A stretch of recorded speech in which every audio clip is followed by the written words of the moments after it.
बहुत बहुत स्वागत है आपका आपके यूट्यूब चैनल सबका स्टडी पॉइंट में।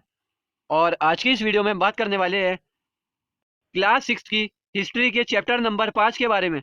और चैप्टर का नाम है राज्य राजा और एक प्राचीन गणराज्य। और ये इस चैप्टर का पार्ट 2 है। ठीक है, अगर आपने अपने चैनल को अभी तक सब्सक्राइब नहीं करा है तो प्लीज़ चैनल को सब्सक्राइब कर लीजिए। तो चलिए देखते हैं, जो जो हमारे टॉपिक बचे होंगे उन्हें जो है हम कवर करने की कोशिश करेंगे इस वीडियो के अंदर।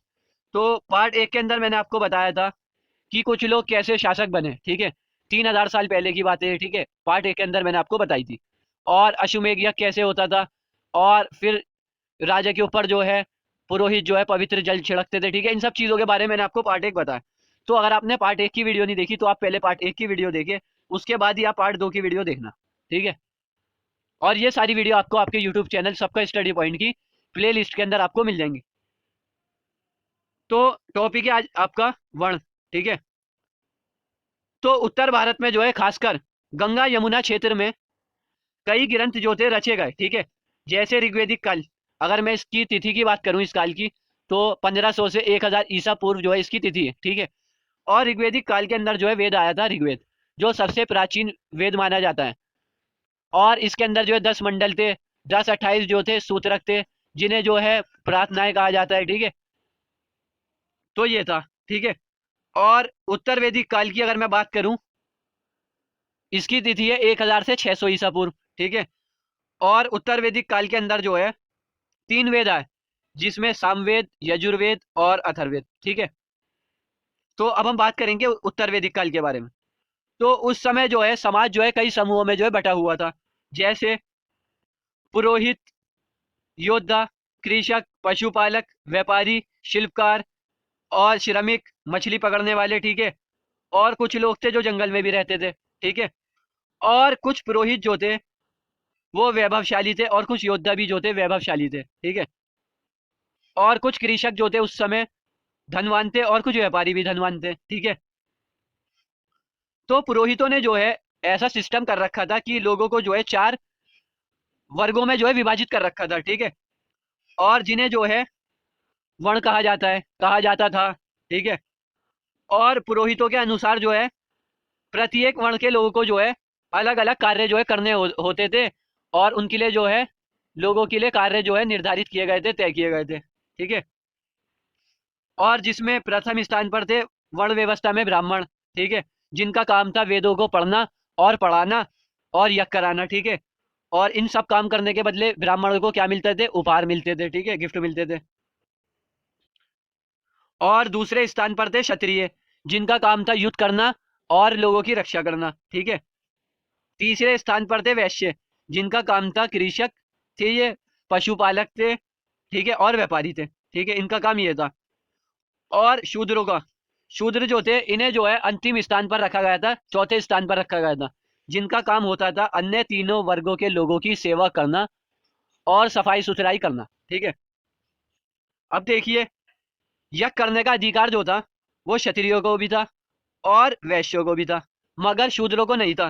ठीक है, शूद्रों को अनुष्ठान करने का अधिकार नहीं दिया गया था। ठीक है, और औरतों को भी जो है अधिकार नहीं था कि यज्ञ करने का और अनुष्ठान करने का। ठीक है, तो औरतों को जो है शूद्रों के बराबर माना जाता था। ठीक है, माना गया है उस समय।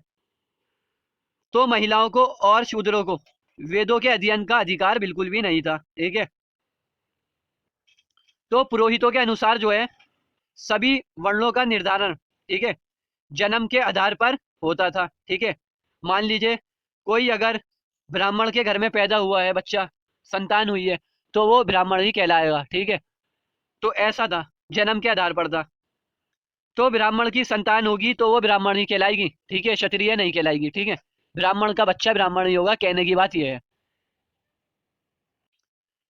तो बाद में जो है कुछ लोगों को जो है अछूत माना जाने लगा। ठीक है, आप अपवित्र हो, आप गंदे हो। ठीक है, इस तरीके से कुछ।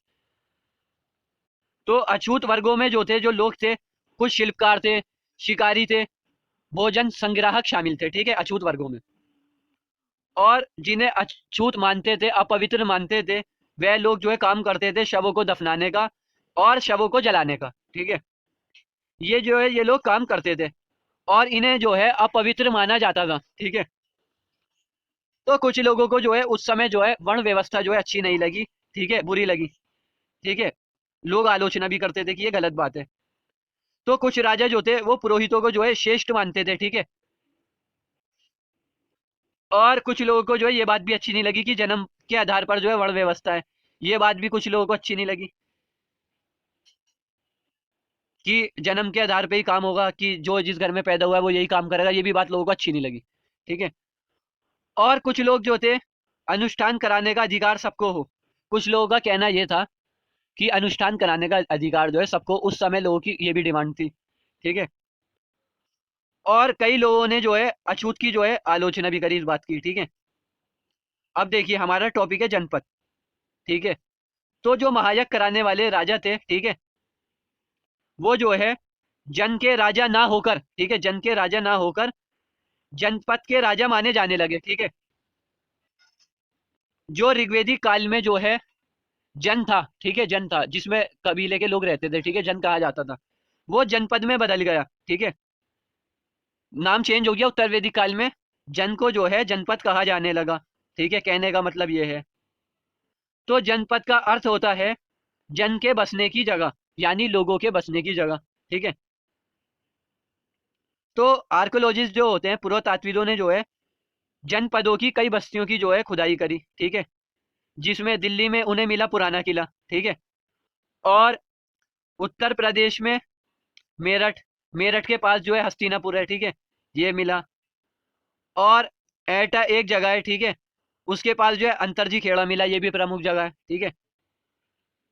तो खुदाई जब हुई तो ऐसा पता लगा कि लोग जो है झोपड़ियों में रहते थे उस समय, किस समय, उत्तर वैदिक काल में, ठीक है।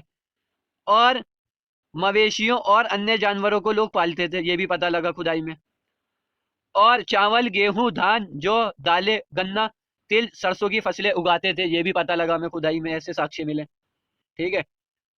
लोग मिट्टी के बर्तन बनाते थे, ये भी पता लगा, बर्तन मिले मिट्टी के, और लाल रंग के वो बर्तन होते थे, ठीक है। और पुरा स्थलों से जो है कुछ विशेष प्रकार के बर्तन मिले हैं, जिनमें से एक है चित्रित धासुर पात्र, ठीक है, के रूप में जाना जाता है, ठीक है, वो मिला। अब देखिए इस पर क्या बना था, इस बर्तन पर, तो इस बर्तन पर जो थी चित्रकारी थी, ठीक है। सरल रेखाएं जो है खिंची हुई थी कुछ इस तरीके से, इस तरीके से जो है रेखाएं खिंची हुई थी उस बर्तन पर। और ऐसा भी कहा जाता है कि उस समय के लोग जो थे वो उस बर्तन में खाते होंगे, पानी पीते होंगे, ठीक है। और ज्यामितीय आकृतियां जो है उस पर बनी हुई थी, ठीक है, ऐसा पता लगा। तो पार्ट 3 आपका आ जाएगा बहुत जल्दी, ठीक है। और अगर आपको वीडियो अच्छी लगी हो तो प्लीज़ वीडियो को लाइक करिए और ज़्यादा से ज़्यादा शेयर करिए।